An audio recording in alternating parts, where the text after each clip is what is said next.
लोकसभा चुनाव के बाद महाराष्ट्र की राजनीति में बहुत ज्यादा उठक पटक होना तय हो गया है। एक तो एनडीए की तीनों पार्टियों ने महाराष्ट्र में बहुत खराब प्रदर्शन किया, ऊपर से मोदी सरकार में एकनाथ शिंदे और अजीत पवार की हो गई भयंकर उपेक्षा। अपमान का घूंट पीकर भी बीजेपी के साथ हैं शिंदे और अजीत पवार। अटकलें तेज हैं कि महाराष्ट्र में विधानसभा चुनाव तक भयंकर उठापटक हो जाएगी। एक तो चुनाव की हार, ऊपर से मंत्री पद को लेकर खींचतान। या तो बीजेपी शिंदे और अजीत पवार को डंप कर देगी, या खुद एकनाथ शिंदे या अजीत पवार बीजेपी से पिंड छुड़ा लेंगे।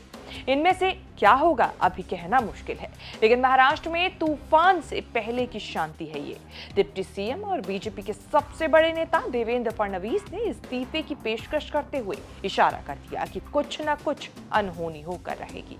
मोदी सरकार 3.0 में मंत्री बनाने का जो भी फॉर्मूला बना, उससे एनडीए के सहयोगी दलों का माथा घूम रहा है। सबसे ज्यादा अपमानित महसूस कर रहे हैं महाराष्ट्र में सीएम एकनाथ शिंदे और डिप्टी सीएम अजीत पवार। एकनाथ शिंदे वाली शिवसेना ने 19 सीटें लड़कर 7 सीटें जीती। बीजेपी के बाद शिंदे की शिवसेना के सबसे ज्यादा 7 सांसद जीते। किसी को कैबिनेट मंत्री लायक नहीं समझा गया। सिर्फ एक सांसद को राज्य मंत्री स्वतंत्र प्रभार का पद मिला। महाराष्ट्र में मेवल के शिवसेना सांसद श्रीरंग बारणे ने शिवसेना का दर्द बताने में जरा भी हिचक महसूस नहीं की। शिवसेना अजीत पवार की पार्टियों से कम हैसियत वाली पार्टियों ने जमकर मलाई काट ली। जीतन राम मांझी अपनी हम पार्टी से अकेले सांसद चुने गए, सीधे कैबिनेट मंत्री बन गए। कर्नाटक में बीजेपी की पार्टनर जेडीएस के 2 सांसद बने। एचडी कुमारस्वामी भी कैबिनेट मंत्री पद पा गए। चिराग पासवान की एलजेपी 5 पर लड़ी और 5 पर जीती। बदले में पहली बार चिराग पासवान कैबिनेट मंत्री बन गए। एलजेपी जेडीएस हम को कैबिनेट मंत्री पद कैसे मिला, यही सोचकर शिंदे और अजीत पवार की नींद हराम है।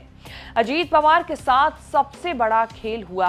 3 सीटों पर लड़े, 1 पर जीत हुई। जब एनसीपी कोटे से राज्यसभा सांसद प्रफुल्ल पटेल को मंत्री बनाने की बात हुई, तो बीजेपी ने राज्य मंत्री स्वतंत्र प्रभार का पद ऑफर किया।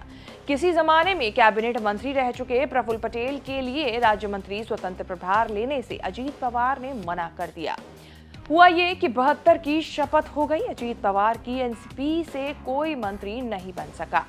शिंदे अजीत पवार शपथ समारोह में आए, लेकिन सिर्फ तमाशा देखने, तालियां बजाने। मोदी 3.0 कैबिनेट में कुल 30 कैबिनेट मंत्री बने। 25 बीजेपी के हैं, 5 कैबिनेट मंत्री एनडीए पार्टनर से बनाए गए हैं। 5 राज्य मंत्री स्वतंत्र प्रभार बने हैं, उसमें भी 3 बीजेपी के हैं। इसी में आरएलडी के जयंत चौधरी और शिवसेना के प्रताप राव जाधव को एडजस्ट कर दिया गया। एकनाथ शिंदे और अजीत पवार दोनों अपनी अपनी शिवसेना और एनसीपी तोड़कर चुनाव चिन्ह और पार्टी के नाम पर कब्जा करके बीजेपी के हाथ मजबूत करने आए थे। बदले में शिंदे को सीएम, अजीत पवार को डिप्टी सीएम का पद मिला। चुनाव में सीट बंटवारे तक तो सब ठीक था, लेकिन चुनाव बाद स्थितियां खराब हो रही हैं। शिंदे या अजीत पवार की नाराजगी को बीजेपी इग्नोर करने का रिस्क नहीं ले सकती। पहले से सरकार टीडीपी के 16 और जेडीयू के 12 सांसदों की बैसाखी पर है। शिवसेना के 7 और अजीत पवार के 1 सांसद हैं। इन चारों के समर्थन के बाद ही नरेंद्र मोदी देश के तीसरी बार प्रधानमंत्री बने हैं, और अगर कोई चूक हुई तो ऐसे में खेल बिगड़ सकता है।